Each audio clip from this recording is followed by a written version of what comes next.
I'm Ryan Reeve Morales, the lead producer on the Champions team at Riot, and I wanted to talk a little bit about our plans for 2020. We'll be kicking off the year with Set the Boss. Set is a new juggernaut releasing today. He's a bad boy from the Ionian underground, but don't tell his mama what he really does for a living. It would break her poor little heart. What his mama doesn't know is that Set actually spends his time breaking the faces of his enemies with a defining new mechanic that builds up any damage he has recently taken as grit. Set can then unleash this pent-up Vistayan energy, dealing extra damage based on how pumped up he is.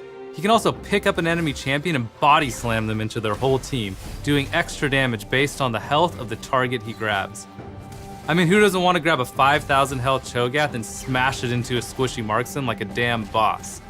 But enough about Set. Let's talk about what else we have planned for 2020. Up next, after Set, will be the two champion updates you voted on for last year, Fiddlesticks and Volibear.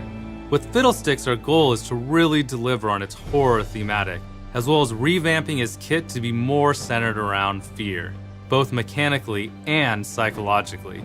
You can read more about the progress on Fiddlesticks in a new dev blog coming out today. Now let's talk a bit about Volibear. After the last roadmap, many players thought the latest Volibear concept was cool, but not as exciting as Fiddlesticks. So we took that feedback and we worked on him more, beefing him up a bit and making him even more savage. We also saw that some players were disappointed that we didn't take Volibear in a more eldritch horror direction he has been portrayed as in some of our recent lore.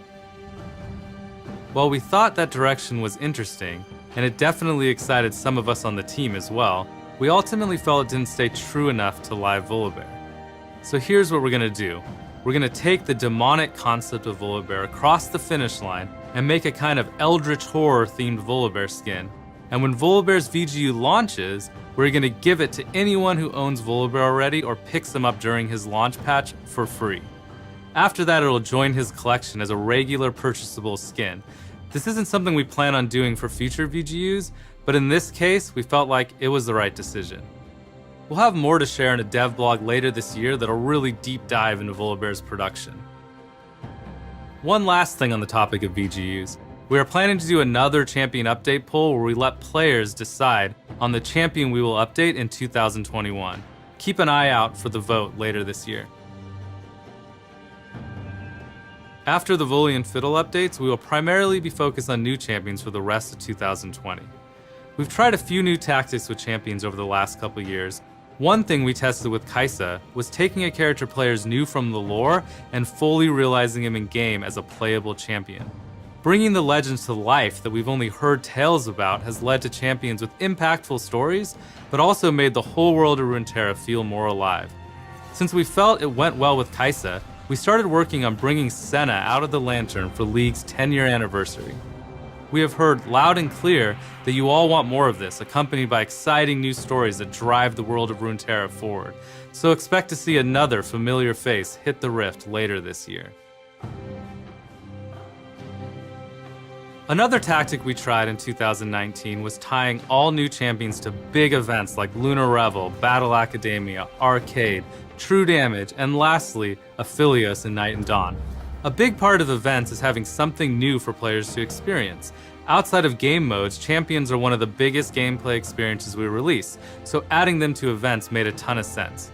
This is something we're going to continue to do in 2020, as we feel that grouping a lot of content together creates bigger and more memorable moments throughout the year. On the topic of events, Champions team has been hard at work on two champions that will be part of a big event this summer.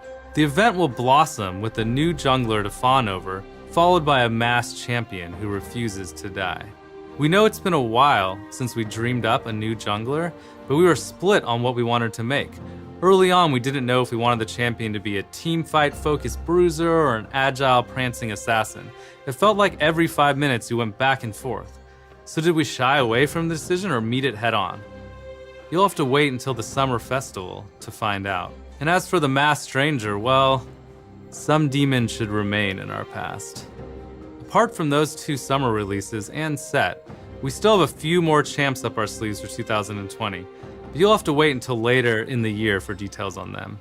One last thing before I go. Some of you might have shown Set that you're worthy to fight in his arena. Over the last month, players who consistently got first blood in their games received a unique but mysterious invitation. If you did impress Set and you got one of these unique calling cards, make sure you go into your inventory and open it now to unlock Set for free. So get out there and smash some heads with Set on the Rift today. Hey everyone, I'm John, aka Bellissimo, and I'm the product lead for personalization here on the League dev team. Today, I'd like to share some of the behind-the-scenes reasons for the choices we've made over the last year, as well as talk a bit about some of the things that we've got in store for you in 2020. As each year passes by, the number of champions in League continues to grow. With League nearing 150 champs now, it's getting more and more difficult to make skins for all of our champions. On top of that, we often prioritize popular champions with larger audiences. We do this because our goal is to delight as many players as we can and support our business through the next 10 years of League. Reasons aside though, it sucks to have to wait years for a skin for your favorite champion. In 2018, we shipped just over 80 skins to players, and in 2019, we broke the 100 mark. This year, we're trying to push past 120 skins. So, what are we doing with those extra skins in 2020? We're going to be hitting up a lot of the champions that haven't seen skins in a while. Specifically, we're going to be cooking something up for Skarner, Xerath, Mordekaiser, Kindred, Rek'Sai, Vel'Koz, Karthus, Scion, Twitch, Taric, Pantheon, Nautilus, Trundle, Bard, Ornn. And yeah, Taliyah. This means that we're going to be making skins for a lot of our most popular champs as well, like Lux, Ezreal, Ahri, and Kai'Sa. These skins reach a huge number of players and directly fund our ability to make skins for champs with small but dedicated player bases. As we increase the amount of skins that we make over time, one of our hopes is that champion mains can count the time since they last got a skin in months instead of years. Since we're developing more skins than ever this year, we're also going to spend some time exploring new creative thematics. Today, there are only a few thematics that are universally loved across all regions. And while there are some standout hits, there are also thematics that you've shown us that you're just not that excited about anymore. This comes through loud and clear through a variety of different signals.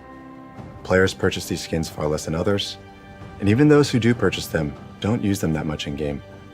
We also survey players around the world to make sure that your opinions match the signals that we're seeing. No, this doesn't mean that we'll never do a Snowdown skin ever again, but it does mean that we need to take the time to understand why most players didn't like it, and find new creative ways to approach these themes so you will be excited about it next time. High Noon is a great example of how we can breathe life and depth into an old thematic, and we want to do more of this in the future. If you have any suggestions or ideas for new themes you'd like to see in League, or ideas for a new take on an older thematic, let us know. Every year for Lunar Revel, we've offered skins that have typically been exciting for players in Eastern regions, but haven't been as resonant with our players globally. This year, we wanted to try something different that could hopefully excite players everywhere. Our vision for this new thematic was to create a new take on a well-loved sci-fi fantasy by bridging Eastern and Western inspirations. So we created Mecha Kingdoms, a legendary sci-fi universe where the greatest heroes from warring kingdoms unite against a monstrous threat by piloting giant mechs. Defending this historical world are Garen, Leona, Draven, our newest champion Set, and finally, Jax has got a real weapon, a giant mech in the shape of Jax himself. Mecha Kingdoms is launching today as the first major event of 2020. Speaking of events, in 2019, we got a lot of feedback around events, specifically that it felt like their quality had dropped over time. Mission variety was low, and not every event had a game mode available. We want each event to feel like a unique experience that all players can be excited for, which is why our goal moving forward is to make participating in events more rewarding, more novel, and more memorable for everyone. This year, we're planning on game modes for all of our major events, pushing for more variety in our missions, and also improving our event pass system. Last year, one of the main things we heard about event passes was that it felt like you had to play too much to get all the things that you wanted. It also felt bad to use tokens to buy things like ward skins or emotes if you are ultimately trying to get higher tier rewards. We believe that getting all the rewards in Event Pass shouldn't require that you sign your life away for 30 days. For the 2019 Worlds Pass, we added more milestone rewards so you can get more stuff for free, and also so you can save your tokens for the things that you really want, like exclusive event chromas and prestige skins. For the last event in 2019, Dawn and Night, we changed the Event Pass win of the day structure so you could save up all your wins and complete them on your own schedule. Can't play during the week? No problem. Get all your win of the days on the weekend. Between improving your experience with Event Passes and making sure there's always something new to do, we hope to make 2020 a year to remember. In 2019, we announced Eternals, a champion-based stat tracking system that allows you to flex your moments of glory both in and out of game. To be frank, Eternals were met with a lot of criticism, and it was serious enough to where we pumped the brakes and delayed the release so we can make major changes and address your concerns. We heard feedback that Eternals shouldn't be an RP-only feature, and that you should have a way to earn them, not just buy them. We want as many players as possible to experience Eternals without having to spend money. So we've developed a new starter series that is available for Blue Essence or RP permanently. This set will track your takedowns, structures destroyed, and epic monsters slain for each champion you pick up the starter series for. Also, in a post-launch update, we'll add Eternals that can be earned via ranked splits, providing a path over time to earn every Eternal series in the game without spending RP. We've also heard a lot of feedback from champion mains on our unique Eternals, with many of our initial versions feeling too generic or focused on the wrong parts of a champion's kit. Our goal is to create skill-expressive and memorable stats that you're stoked to show off. So in the latter half of 2019, we worked with players on PvE to hear what kind of Eternals you wanted to see. As a result, unique Eternals now track more complex and interesting stats, like how many skill shots you've dodged with Vlad's pool. So whether it's showing off how dedicated you are to the devil himself, or how good of a Freljordian sniper you are, we hope Eternals really capture the highlights of playing your favorite champions. It's your feedback that helped our designers and team find new and interesting stats to track, so please keep letting us know what types of things you'd like to see Eternals track moving forward. Lastly, for players who aren't interested in the feature, or don't want to know when they've been someone else's 100th kill, we've got toggles for you to mute the experience as you see fit. We hope that you like the changes that we've made to Eternals, and look forward to its release early this year. Before we go, we wanted to let you know that there are a few new types of content that we're experimenting with, and while we're not really ready to show anything yet, expect to hear something from us later this year. We can't wait to announce them. Thanks again for taking the time to watch this video.